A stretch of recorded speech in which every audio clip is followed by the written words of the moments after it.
चॅनलचे updates मिळवण्यासाठी कृपया @post मराठीला लाईक करा, शेअर करा आणि सबस्क्राइब करायला विसरू नका।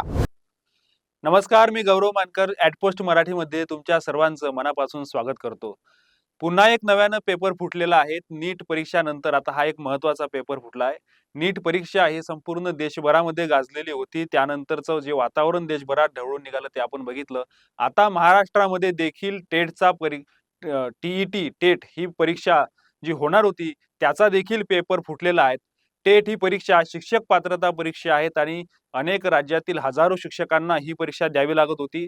उद्या म्हणजेच 28 तारखेला ही परीक्षा आयोजित होती आणि त्यासाठी अनेक शिक्षक वेगवेगळ्या सेंटरवर देखील पोहोचलेले होते। असं असताना ऐनवेळी आदल्या दिवशी एक परीक्षा जी होणार होती त्याचा पेपर फुटलेला आहे। आता हा पेपर फुटला म्हणजे कसं झालं तर भिवंडीमधील एका व्यक्तीने त्याच्याकडे असलेला जो पेपर आहे तो जाहीर केला आणि त्यामध्ये अनेक जे प्रश्न आहेत ते समान प्रश्न त्यामध्ये निघाले होते आणि ही बाब पुढे आल्यानंतर एकच खळबळ माजली।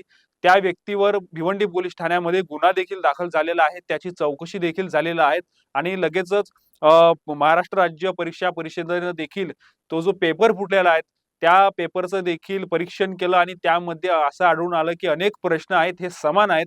त्यामुळे ही जी परीक्षा आहे ही परीक्षा रद्द करण्याशिवाय पर्याय नव्हता। त्यामुळे महाराष्ट्र राज्य परीक्षा परिषदेनं परीक्षा रद्द करण्याचा निर्णय घेतलेला आहे। त्यामुळे आता उद्या होणारी जे टेट परीक्षा आहे ते परीक्षा रद्द झालेली आहे आणि त्यामध्ये त्यांनी असं देखील नमूद केलेलं आहे एक परिपत्रक काढून की यानंतर जी परीक्षा होणार ती आता आम्ही आमच्या वेबसाईटवर जाहीर करू आणि ते जाहीर केल्यानंतर त्या दिवशी आम्ही तारीख कळवू आणि त्यानुसार आता पुढची परीक्षा आम्ही पूर्ण कायदेशीर आणि सुरक्षाचे प्रतिबंधक मार्ग अवलंबून त्यानुसार आता आम्ही परीक्षा घेऊ। परंतु हा जो आता पेपर फुटलेला आहे त्याची जबाबदारी फक्त एकट्या व्यक्तीवर आहे का यासाठी देखील कुठली सीआयडी किंवा सीबीआय चौकशी आणखी बसते का हे देखील बघणं महत्त्वाचं आहे।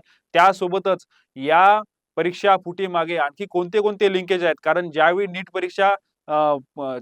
परीक्षेचा पेपर ज्यावेळी फुटलेला होता त्यावेळी अनेक कोचिंग क्लासेस त्यामध्ये गुंतलेले होते।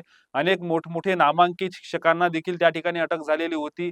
त्यानंतर अनेक ठिकाणी आत्महत्यासारखे देखील प्रश्न किंवा त्यासारख्या घटना उद्भवल्या होत्या। आता महाराष्ट्र राज्य सरकार याविषयी काय तातडीची उपाययोजना करतात, याविषयी कोणाकोणावर गुन्हे दाखल करतात, सध्या जरी एका व्यक्तीवर गुन्हा दाखल झालेला असला तरी आणखी या लिंकमध्ये किती लोक सापडतात हे बघणं महत्त्वाचं आहे। त्याच पद्धतीनं सर्व स्तरातून देखील याविषयीचे निषेध आणि त्या सोशल मीडियावर देखील याविषयीचा निषेध एक मोर्चा म्हणून काढणार असल्याचं देखील सांगण्यात येत आहे। त्यासोबतच नागपूर येथील प्रहार शिक्षक संघटना आहेत त्यांनी देखील याचा निषेध नोंदवलेला आहे आणि त्यांनी देखील सांगितलं आहे की जर का अशा पद्धतीचे काम होत असतील कारण प्रहार शिक्षक संघटना ही अगोदरपासूनच या परीक्षेच्याच विरोधामध्ये होती। सर्वोच्च न्यायालयाने एक निर्णय दिलेला होता त्यानुसार राज्यातील हजारो शिक्षकांना या परीक्षेचा टेट परीक्षा द्यावी लागणार होती, त्यांना कंपल्सरी करण्यात आलेलं होतं। त्यामुळे आता ही परीक्षा कंपल्सरी केल्यानंतर आता जर का पेपर फुटत असेल तर यामागे कुठलं राजकारण आहे का किंवा कुठला नवा डावपेच आहे का हे देखील बघणं महत्त्वाचं आहे। आता हे सर्व चौकशीतून समोर येणार आहेत।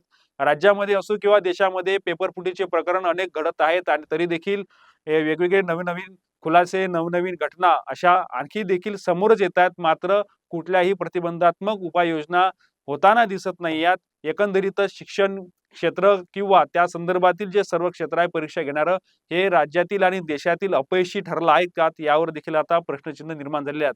आता हा पेपर फुटीचं हे प्रकरण पुढे कुठपर्यंत जातं याचा तपास कुठपर्यंत जातं हे आपल्याला बघावं लागणार आहे। आम्ही देखील तुमच्यापर्यंत या संदर्भातील अपडेट आणण्याचा प्रयत्न करणार आहोत।